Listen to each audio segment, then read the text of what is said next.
You've seen photos, you've watched the documentaries, but there's a detail that almost nobody talks about when they discuss these ancient places. A detail that sits right there, in plain sight, and somehow still doesn't register. 12 ancient structures built by people who had never seen a helicopter, never climbed into a cockpit, never looked down from 30,000 feet. And yet, every single one of them was built to be seen from above. Their full shape, their full meaning, their full design is invisible from where the builders stood. You could walk right over these things and see nothing, not a clue. Just dirt, just hills, just desert floor. But lift a camera 300 feet into the air and suddenly a monkey appears. A serpent, a warrior, a set of concentric rings that mirrors the stars overhead. 12 of them. Different continents, different cultures, different centuries, all pointing the same direction. Up. If you value documented, factual archaeology like this, subscribe right now. It is the only way to support this channel and keep content like this coming. Also, drop a comment and tell us what city you're watching from. This script was researched using primary archaeological sources, including the peer-reviewed journal Proceedings of the National Academy of Sciences, specifically the 2023 study on AI accelerated Nazca surveys from Yamagata University and IBM Research, and UNESCO World Heritage documentation cross-referenced with field reports from English Heritage and the Smithsonian Institution. Now back to the story. Number 1. The Nazca Lines, southern Peru, 500 BCE to 500 CE. Start here because this is where the conversation always begins and usually stops before the really uncomfortable part. The Nazca Desert sits about 400 kilometers south of Lima, between the towns of Nazca and Palpa, on a plateau called the Pampas de Jumana. Dry, flat, brutal. The Nazca people lived here between roughly 200 BCE and 600 CE, and they left behind something that still cannot be fully explained: more than 1,300 kilometers of lines. Etched into the desert floor by scraping away the top layer of reddish-brown iron oxide-coated stones that had been baking under the sun for thousands of years, to reveal a pale yellow-gray subsoil underneath, 10 to 15 centimeters deep. That is how thick the cut goes. The width of the lines averages between 40 and 60 centimeters. The entire network covers an area of approximately 50 square kilometers, over 800 straight lines, 300 geometric shapes, 70 animal and plant figures, a monkey 360 feet long, a killer whale 210 feet, a condor with a 443-foot wingspan, a hummingbird, a pelican stretching 935 feet, a spider 150 feet tip to tip. Standing at ground level, you see almost nothing. A slight depression, a change in color, nothing that tells you what the full design is. The first people outside the Nazca culture to formally record the lines were Peruvian military pilots in the 1920s. Peruvian archaeologist Toribio Mejia Zespe saw them while hiking in 1927 and published his observations shortly after. The rest of the world would not truly understand what they were until planes began crisscrossing the region in the 1930s. German-born mathematician Maria Rieke spent decades studying and documenting them, mapping hundreds of figures on foot and from low-flying aircraft. In 2023, a team from Yamagata University in Japan, led by anthropologist Masato Sakai, working alongside IBM Research using a deep learning AI system called the IBM Watson Machine Learning Accelerator, announced the identification of 143 previously unknown geoglyphs. One of those was found exclusively by the artificial intelligence. No human eye had ever spotted it. The geoglyphs range from under 5 meters to over 100 meters in length. Two types emerged from the analysis. The older type B figures, carved between 100 BCE and 100 CE, are smaller, under 50 meters, and appear along pathways, likely wayposts. The later type A figures, 100 CE to 300 CE, are larger, often shaped like animals, and appear to be sites where ritual pottery destruction occurred. Smashed ceramic vessels were found at their centers. In 2018, archaeologists revealed 25 additional geoglyphs in Palpa province belonging to the earlier Paracas culture, predating the Nazca lines by up to 1,000 years. Most of these depicted warriors. Some were cut into hillsides, not the flat desert floor, meaning they were visible from the valley below, a fundamentally different design choice than the Nazca figures that can only be read from directly above. UNESCO added the site to its World Heritage List in 1994.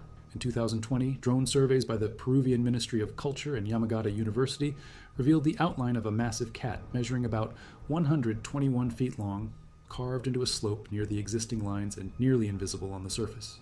In 2022, an aerial investigation revealed 168 newfound geoglyphs that were smaller and fainter than previously discovered ones. One of them depicted a headless figure whose head was tumbling away from its body. In 2025, Peru's Ministry of Culture attempted to reduce the protected reserve from approximately 5,600 square kilometers to roughly 3,200 square kilometers. The backlash was immediate. The decision was reversed. The lines are still there, and nobody still knows with certainty why. Number 2, Poverty Point, northeastern Louisiana, United States, 1700 to 1100 BCE. Nobody walked past this place and knew what they were looking at. For centuries, European settlers, then early American farmers, then even trained archaeologists walked the grounds of northeastern Louisiana and saw low hills, ordinary ridges, gentle rises in the land near a tributary of the Mississippi River called Bayou Macon. It was not until the summer of 1953 that archaeologist James Ford looked at Army Corps of Engineers aerial photographs of the region and realized the truth. Those ridges were not natural. They were 6 concentric C-shaped earthen rings built by hand, stretching 3/4 of a mile across. The whole complex, 6 rings, 6 mounds, and a central plaza only becomes visible as a designed structure from the air. The people who built Poverty Point were not farmers. They were hunter-gatherers. They fished, they foraged, and somehow between approximately 1700 and 1100 BCE, at the same time Stonehenge was being completed and Nefertiti's Egypt was at its peak, they moved 53 million cubic feet of soil. That is roughly 1.9 million tons. The equivalent of 288,000 African elephants worth of dirt moved one basketful at a time, because there were no wheeled carts and no work animals. The largest mound on site, known as Mound A, stands 72 feet tall, 710 feet long, and 660 feet wide. Anthropologist Tristram Kidder of Washington University in St. Louis, whose research was published in the journal Southeastern Archaeology, showed using radiocarbon dating and magnetic soil measurements that Mound A was constructed in a matter of months, possibly weeks. No rain erosion between construction phases, no evidence of long pauses. The people came, they built, and they moved fast. Kidder's more recent work, published in November 2025 in Southeastern Archaeology, co-authored with Olivia Baumgartel and Seth Grooms, has upended the old model entirely. No burials have ever been found at Poverty Point. No evidence of long-term houses either. The site may not have been a permanent city at all. It may have been a gathering place. Communities from across the region, traveling along the Mississippi River system, arriving seasonally to conduct rituals, make offerings, and repair what they believed was a fractured universe. The Southeast was prone to catastrophic floods during this period. When these earthworks were being constructed, the Southeast was prone to severe weather and massive floods, Kidder told Science Daily.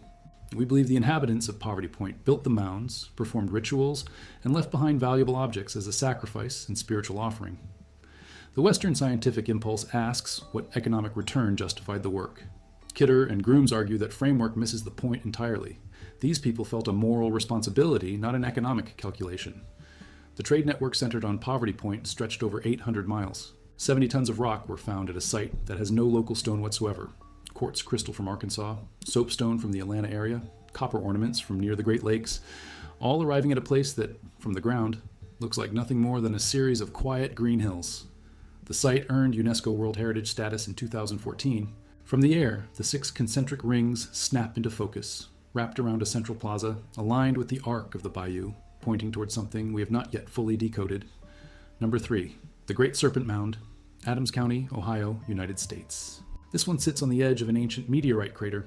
That detail is not decorative, it may be the whole point. Approximately 250 to 300 million years ago, a meteor struck what is now Adams County in southwestern Ohio, folding the bedrock into a circular impact structure. The Fort Ancient culture, a Mississippian-influenced society that flourished from approximately 1000 to 1650 CE, chose that exact location to build the largest serpent effigy in the world. The current leading theory, supported by a 2018 peer-reviewed response published by archaeologist Brad Lepper and colleagues, is that the Fort Ancient people built the mound around 1070 CE, possibly in response to 2 extraordinary astronomical events: the Crab Nebula supernova of 1054 CE, which was visible in broad daylight for 2 weeks, and the appearance of Halley's Comet in 1066 CE. The mound is 1,376 feet long, between 19 and 25 feet wide, and barely 3 feet high. You walk right past it on the ground, and it looks like a low earthen ridge following the contour of the hill. From the air, you see it, an enormous serpent with 7 coils in its body, its open mouth pointed toward the edge of a cliff above Ohio Brush Creek. The head of the serpent aligns with the summer solstice sunset. The tail coils align with the winter solstice sunrise. 3 eastern-facing curves in the body align with equinox sunrises. No burials have ever been found inside it, no artifacts. The structure has no obvious practical function. It was built entirely to be a message to whatever or whoever was watching from above. The first published scholarly record of the Serpent Mound comes from Ephraim Squire and Edwin Davis in their 1848 work, Ancient Monuments of the Mississippi Valley. It was designated a National Historic Landmark in 1964. In 2008, the U.S. Department of the Interior added Serpent Mound, alongside other Native American earthworks in Ohio, to the United States tentative list of sites for potential submission to UNESCO. A magnetic gradient survey conducted in 2012 by Dr. Jared Burks of Ohio Valley Archaeology revealed new subsurface features around the mound not visible to the eye. Archaeologist Brad Lepper has suggested the mound may depict the Degahan-Siouan origin story of the Great Serpent, known as Toothy Mouth, Lord of the Beneath World. That interpretation is drawn from oral tradition cross-referenced with the zoomorphic design elements of the mound itself. From the ground, a crooked hill. From the sky, a creature pulling the year through its body coil by coil, and underneath it all the folded rocks of an ancient meteor strike. The builders chose that spot deliberately. Number 4. The Sajama Lines. Western Bolivia. Estimated 500 CE to 1500 CE. Fewer people know this one, which is exactly the problem. While the Nazca Lines get all the attention, the western high-altitude plateau of Bolivia contains something that dwarfs them in sheer scale. The Sajama Lines, etched into the Altiplano surrounding the Sajama volcano, cover more than 22,000 square kilometers. That is not a typo, 22,000. The Nazca Lines cover 50 square kilometers. The Sajama network is 440 times larger. And yet, unlike the Nazca figures, the Sajama Lines are strictly geometric. No animals, no plants, no humanoid forms. Hundreds of thousands of perfectly straight lines, some stretching over 10 kilometers without deviation, crossing ravines, climbing slopes, and cutting through rugged terrain with a precision that defies easy explanation. They were created by Aymara-speaking peoples, most likely as part of a vast pilgrimage network connecting sacred peaks, including Sajama itself, the highest peak in Bolivia, at 6,542 meters above sea level, with huacas, which are ritual shrines, and chulpas, which are burial towers. The lines are barely visible from the ground. From the International Space Station, NASA has photographed them clearly, the lattice spreading across the plateau like circuitry etched into the Earth. A 2025 analysis, cross-referencing NASA Earth Observatory data and published archaeological survey literature, confirmed that the scale and straightness of the lines, maintained across rugged topography and natural obstacles, required sustained, large-scale cooperative effort over many generations. The builders never had an aerial perspective. They kept their lines straight anyway, perhaps using sighting poles, perhaps using methods we have not yet reconstructed. Number 5. Thornborough Henges, North Yorkshire, England. Approximately 3,500 to 2,500 BCE. England has Stonehenge, and most people stop there. But 270 miles north of Stonehenge, on a flat plateau between the rivers Swale and Ury near the village of Ripon in North Yorkshire, 3 massive circular earthworks sit in a line, and nobody standing on the ground has ever been able to fully see them. Historic England considers this site comparable in ceremonial importance to Stonehenge, Avebury, and the Orkney monuments. That label is not hyperbole. It is the archaeological consensus. Each henge is approximately 240 to 250 meters in diameter. The banks originally stood 4 meters high. The inner ditches are 20 meters wide and over 2.6 meters deep. The banks were plastered with gypsum dug from nearby pits, making them brilliant white, visible for miles across the Yorkshire Plateau. From the air, the 3 henges do not form a perfectly straight line. There is a slight dogleg, a deliberate angular shift between the central and southern henge. The dogleg mimics the exact configuration of Orion's belt. 3 stars, slightly offset, 3 henges, slightly offset, the same angular relationship. An archaeological study published through English Heritage's Aerial Survey and Investigation Unit in York confirmed this alignment. The same Orion alignment pattern appears at the pyramids of Giza and at Teotihuacan in ancient Mexico. 3 monuments, same celestial template, different continents. The Thornborough Henges were built over an earlier Cursus monument, a long enclosed ceremonial avenue stretching approximately 1.2 kilometers, dated to between 3,600 and 3,400 BCE in the early Neolithic. The henges came later, built over the Cursus deliberately, incorporating its causeway into their own entrance alignment. The site was under threat from gravel quarrying for over a decade. A petition of 10,000 signatures in 2002 triggered legal battles. The northern henge was finally secured for the public in February 2023 when Historic England took ownership, and English Heritage opened it for visitors that same year. The entire site was removed from England's at-risk heritage register. For the first time in modern history, you can stand between all 3 of them. But to understand what you are actually looking at, you still need to go up. Number 6. The Atacama Giant, Cerro Unita Hill, Tarapacá region, northern Chile. Approximately 1000 BCE to 1000 CE. This is the world's largest anthropomorphic geoglyph. Not the most famous, the largest. Standing 390 feet tall on the slope of Cerro Unida Hill in the Atacama Desert of northern Chile, the figure known as El Gigante de Atacama is a human form cut into a hillside at a scale that makes no sense from ground level. From below, it looks like disturbed rock and scraped earth. From above, or from a ridge across the valley, it resolves into a figure with a headdress, a crozier in its right hand, feathered decorations near its knees. It is surrounded by approximately 5,000 other geoglyphs discovered in the Atacama region over the last 3 decades. Some researchers argue that lines on the figure's head correspond to lunar cycle predictions and seasonal changes. In the hyper-arid Atacama, the driest non-polar desert on Earth, predicting the rainy season was survival-critical knowledge. The figure is attributed to the Tiwanaku culture, a major Andean civilization centered at the site of Tiwanaku near Lake Titicaca in present-day Bolivia, which held significant regional influence between approximately 500 and 1100 CE. The geoglyph sits at a calculated angle on the hillside, not horizontal like the Nazca figures, but tilted, meaning its full shape reads from a specific position across the valley, not from directly above. That is a different engineering logic than Nazca. The builders understood sightlines, they calculated angles, and they produced a figure more than 1,000 years ago that was not rediscovered by the outside world until aerial photography became available in the 20th century. Number 7. The Blythe Intaglios, Colorado Desert, California, United States. Approximately 450 to 2,000 years old. On November 12, 1931, Army Air Corps pilot George Palmer was flying from Hoover Dam toward Los Angeles when he looked down and saw figures in the desert floor. Enormous human shapes, animal outlines, a rattlesnake whose eyes were made of 2 large stones. Palmer turned his plane and circled. He reported what he had found, and a survey team arrived that same year led by Arthur Woodward, curator of history and anthropology at the Natural History Museum of Los Angeles County. Nobody on the ground had ever noticed these figures. They had been there for centuries. The largest of the Blythe Intaglios depicts a human figure 171 feet tall. A second human figure measures 102 feet from head to toe. A third human figure, oriented north-south, has outstretched arms and visible knees and elbows. The rattlesnake intaglio stretches 150 feet in length, with its eyes formed by 2 distinct rocks.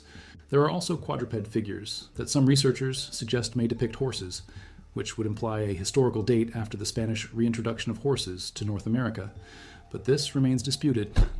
The geoglyphs were made by scraping dark desert stones aside to reveal lighter soil beneath. The same technique used at Nazca, on the other side of the world, by different people, apparently independently. AMS radiocarbon dates obtained by researcher J. von Werlhoff and his collaborators range from 900 BCE to 1200 CE, a span of over 2,000 years.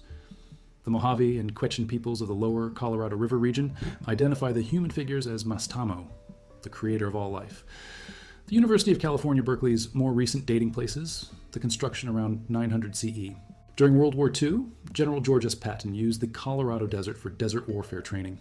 Army vehicles drove over the intaglios, leaving tire damage visible on some figures to this day. The National Geographic Society and the Smithsonian Institution sent a joint archaeological team in 1952. Protective fences were not erected until 1957. The site is now California State Historic Monument number 101. From the air, the giants are unmistakable. From the ground, they are almost nothing. A slight depression, a difference in stone color, a scatter of displaced rocks along an outline. Number 8. The Uffington Whitehorse, Oxfordshire, England.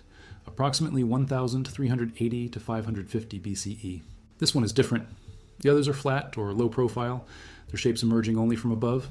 The Uffington Whitehorse is cut into a hillside, and its design still requires distance to read fully. From within a few meters, it is fragmented chalk trenches and green grass. From across the vale, from the villages of Great Coxwell, Longcott, and Fernham, it snaps into one of the most striking images in prehistoric Europe. 111 meters of stylized horse bounding across a chalk hillside, visible on a clear day up to 30 kilometers away. Oxford archaeology dated it using optically stimulated luminescence testing in the 1990s and confirmed the findings in a 2024 active restoration project directed by project manager Mark Dodd. The sediment layers beneath the figure placed it between 1,380 and 550 BCE, late Bronze Age or early Iron Age. That makes it the oldest hill figure in Europe. Its style, the thin neck, beaked head, and disjointed legs, mirrors the stylized horses found on Celtic coins from the 1st century BCE. The figure's trenches were dug by hand using antler picks and wooden spades, 10 feet wide, cut into the chalk bedrock.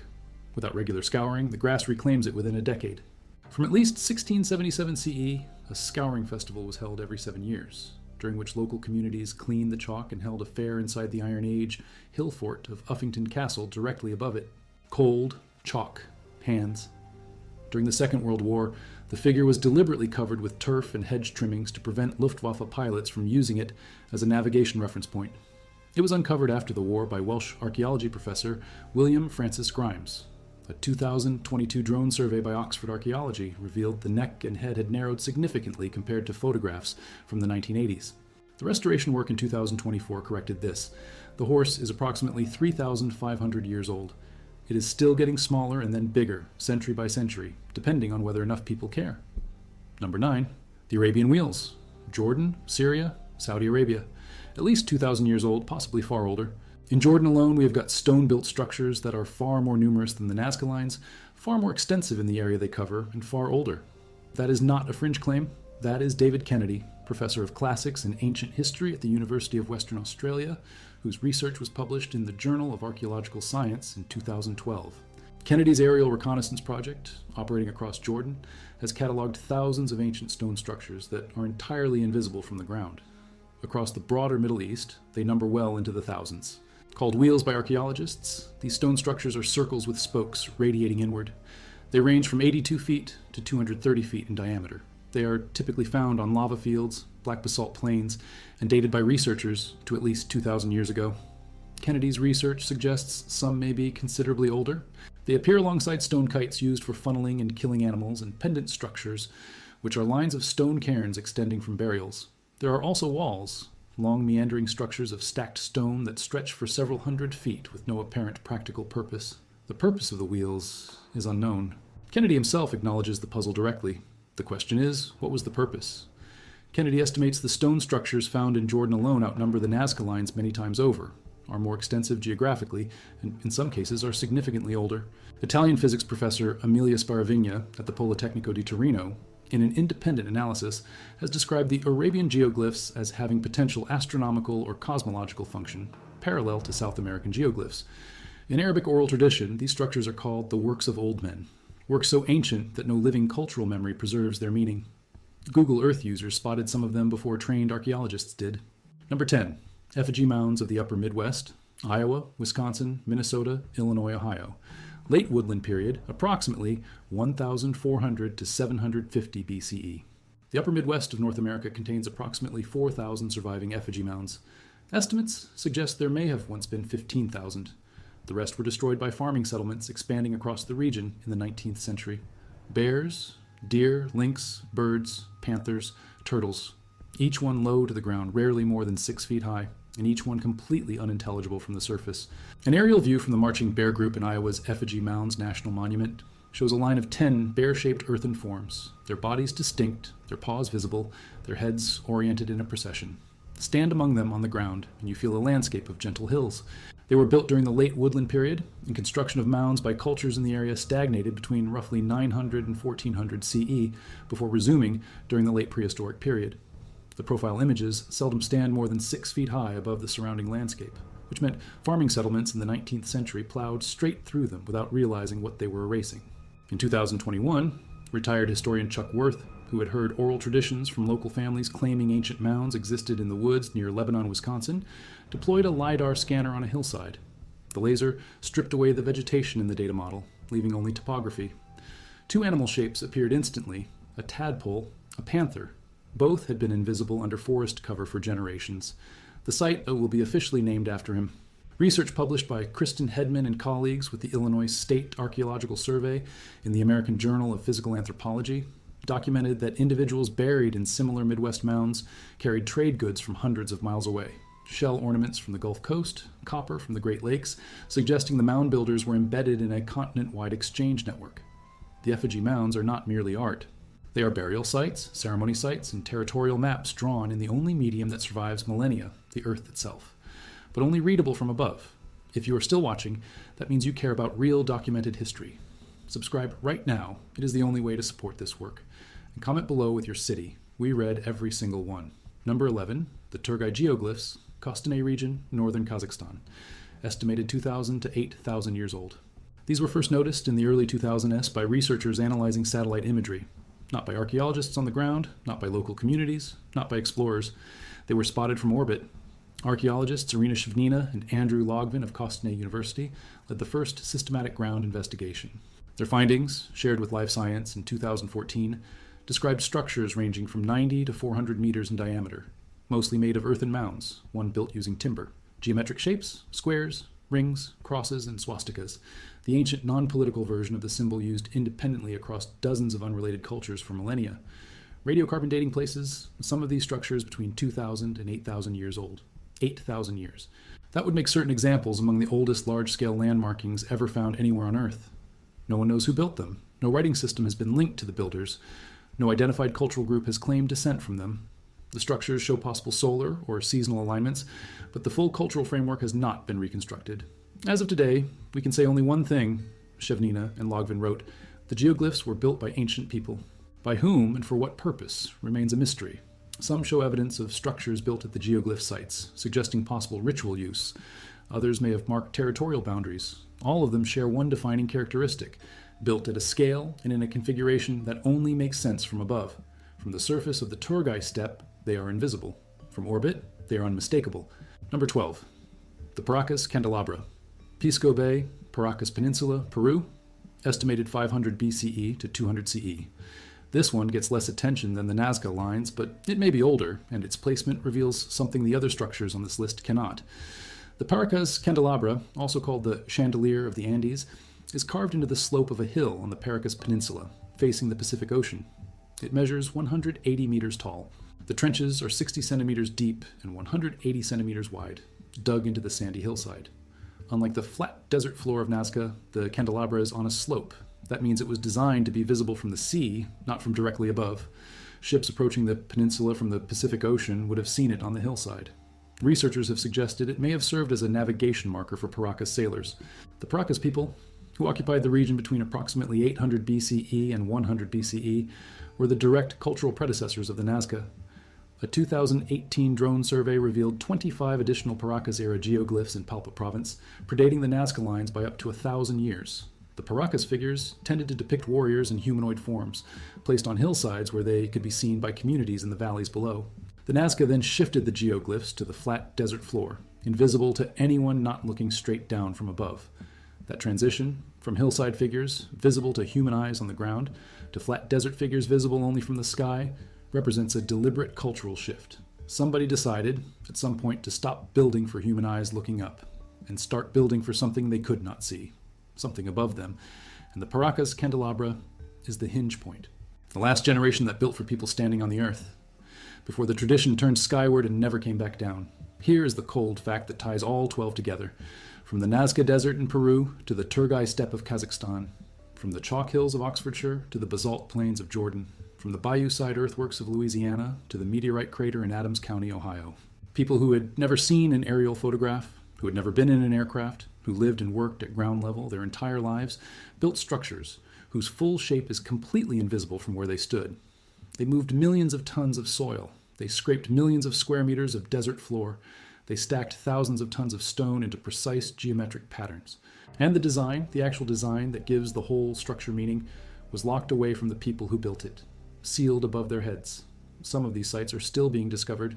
In 2025, new LiDAR scans across the American Midwest continued revealing shapes hidden under modern farmland and forest cover, shapes that have been there since before written history and have been invisible for generations. The tools have changed. We fly now, and we scan, and we feed satellite data into AI systems that find what we missed. But the shapes were there all along, waiting, exactly where they were left, in the ground, pointing up. Sources for this video: Proceedings of the National Academy of Sciences, 2023, a study titled AI Accelerated Nazca Survey nearly doubles the number of known figurative geoglyphs, led by Masato Sakai and the Yamagata University team in collaboration with IBM Research. UNESCO, World Heritage Site documentation. For lines and geoglyphs of Nazca and Palpa, World Heritage Reference number 700, and monumental earthworks of Poverty Point, World Heritage Reference number 1435, Tristram Kidder, Olivia Baumgartel, and Seth Grooms, Study in Southeastern Archaeology, November 2025, Washington University in St. Louis, published through Science Daily. David Kennedy, Stone Structures Research in the Jordanian Desert, Journal of Archaeological Science, 2012. Smithsonian Magazine, Against All Odds, England's Massive Chalk Horse, has survived 3,000 years, 2017, cross-referenced with the Oxford Archaeology Active Uffington White Horse Project Documentation, 2024, directed by project manager Mark Dodd. Archaeological Services, WIS, Thornborough Henges Air Photo Mapping Project, Archaeology Data Service, 2006. English Heritage Active Site Documentation for Thornborough Henges, updated February 2023. In 2014, construction workers grading land near Stonehenge for a visitor center tunnel project hit an anomaly in the magnetic readings of the soil. Archaeologists moved in.